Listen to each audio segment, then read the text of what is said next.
it's your girl Patricia P, and welcome back to my channel, The Carnal Chronicles. This is the sex positive space where we're going to discuss some shit, we're going to learn some shit, grow, then we're going to share that shit. So let's get into it.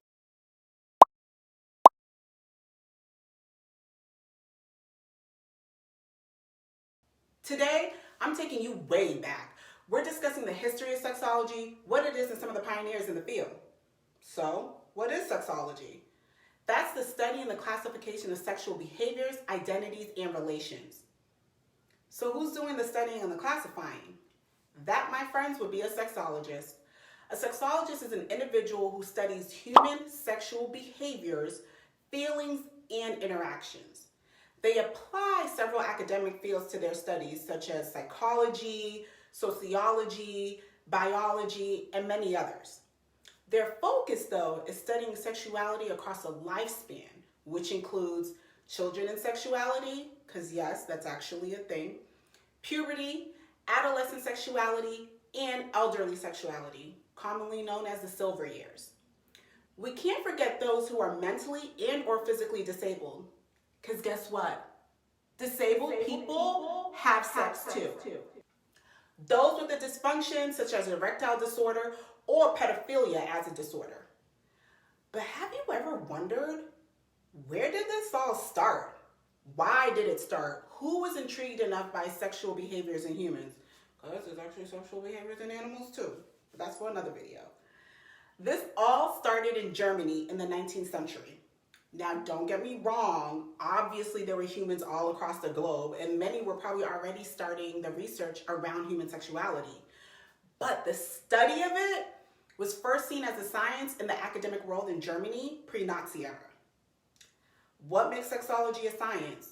It falls under three category types: empirical, natural, cultural. Empirical is the information obtained through observation and documentation. Natural is the description, prediction, and understanding of natural phenomenon. And then you have the cultural, which is the concentration on the political dynamics of the contemporary culture, its historical foundations, defining traits, conflicts, and contingencies. Now that we got all that shit out of the way, let's discuss some of the who. So on today's lesson, we're going to get into some of the pioneers from Germany who spearheaded this whole sexology movement, along with some in the US. First up, Ian Block. He was considered the father of sexology. He was an internationally renowned medical historian whose primary specialty was in dermatology. But Block began to realize he had another interest in mind besides skin, when he started to notice that his patients were coming in complaining about some other things.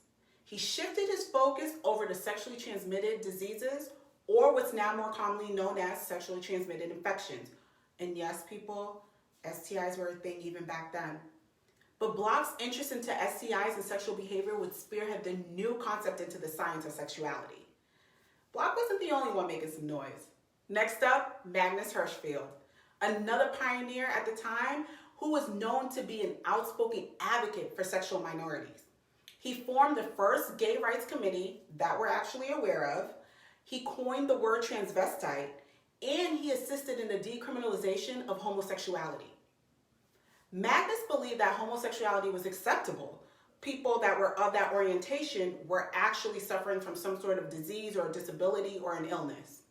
And although Magnus thought this way, it was still a more forward-thinking mindset at the time.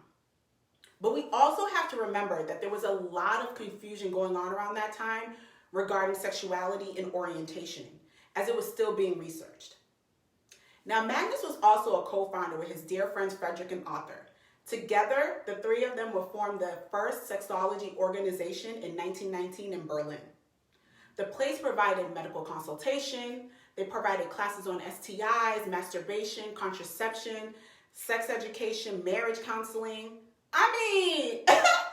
Magnus and the crew walked so that Planned Parenthood could run, honey. We stand visionaries over here. Ow. Okay, so last but not least, Richard von Krafft-Ebing, a psychiatric sexologist who looked at sexuality from a different perspective. Now, during the mid-19th century, there was a peak in the psychiatric interest in sexual deviance and criminal behavior, including the psychological makeup of criminals. In those times, sexual deviance was not really researched and it typically got dismissed as insanity. So those who actually identified as homosexuals or bisexuals also fell into this category. During his time on Earth, Richard dedicated his life to provide a system of categorizing and classifying mental disorders and sexual abnormalities. In his book, Sexual Psychopathy, Richard introduced 4 categories of sexual abnormalities. And y'all know I'm about to put that on the screen for y'all because I am not even going to try to pronounce any of those, okay? His book would go on to become the leading text on sexual pathology as it discussed the mental state of criminals and assisted in the legal judgment of their crimes. Now, let's hit you up with some of the honorable mentions of Germans who pioneered the sexology field. We have Albert Moll, Emma Goldman, Helen Stocker, our good friend Sigmund Freud, and I know y'all know about Freud, and William Rich. If you have any time at all, check them out as they were a huge part of the movement overseas. Now let's head over yonder to our neck of the woods and see how some folks were making noise over here. Alfred Kingsley was the first major figure of American sexology. He founded the Institute for Sexual Research, which was later named the Kingsley Institute for Research in Sex, Gender, and Reproduction. A lot of his work focused around masturbation and orgasms in men and women and what was actually happening with the body during the erotic arousal stage. His research allowed for further understanding of sexuality. But here's the deal. Kingsley was a biologist and was asked to lead some sort of marriage counseling group. He knew that the group was going to ask questions about sex and sexuality, and being the scholar that he was, he said, you know what, I'm gonna pull up to the library, I'm gonna learn a little bit more about this. And when he got there, he realized there was no information around sex and sexuality at the library. So he followed up with some of his peers to see if they had any information, and again, epic fail. So Kingsley was like, well, fuck it. Guess I'll have to do the collection and get this data out since there's nothing around it in human sexuality. Kingsley hollered at a few of his friends to help him out with this. The 3 of them approached their data collection by doing interviews. Collectively, they were able to interview about 10,000 people. Now you're probably thinking here, well, an interview style data collection might be a little faulty. Like, people will probably lie about their sexual experiences, right? Honey, let me tell you, Kingsley and his crew were trained to be a judgment-free zone, and they treated everything with a clinical approach. But they also made it a real comfortable and confidential atmosphere for the interviewees. So for example, their line of questioning would sound like this. When was your first sexual experience? Or how old were you when you first masturbated? Versus questions that started with, have you ever masturbated? Have you ever had sex? And that would insinuate that they were doing something bad or abnormal. So because of this, people wanted to put their business out there, honey, and find out, are they normal? Is what I'm doing okay? A lot of the questions posed back then is a lot of the same issues or questions people ask nowadays. Next up, Bill Masters and Virginia Johnson. Bill Masters was an OBGYN who focused on infertility and hormone replacements. Through his work, he became fascinated with sexuality. He mostly worked and studied sex workers because honestly, they were the only ones that were open and willing to discuss their bodies and sexual responses.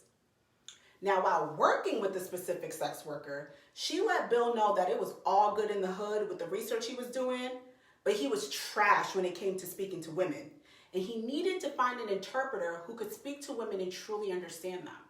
So, in comes in Virginia Johnson, who had the people skills Bill lacked, and together they became a dynamic duo and co-founded the Masters and Johnson Institute, where the focus on was biology of human sexuality and what was the body doing during any sexual arousal or play. Sound familiar? Yes. A lot of the work done by these two came from the work Kingsley did. Kingsley focused on the biology of arousal, while Masters and Johnson focused on the physicality of it.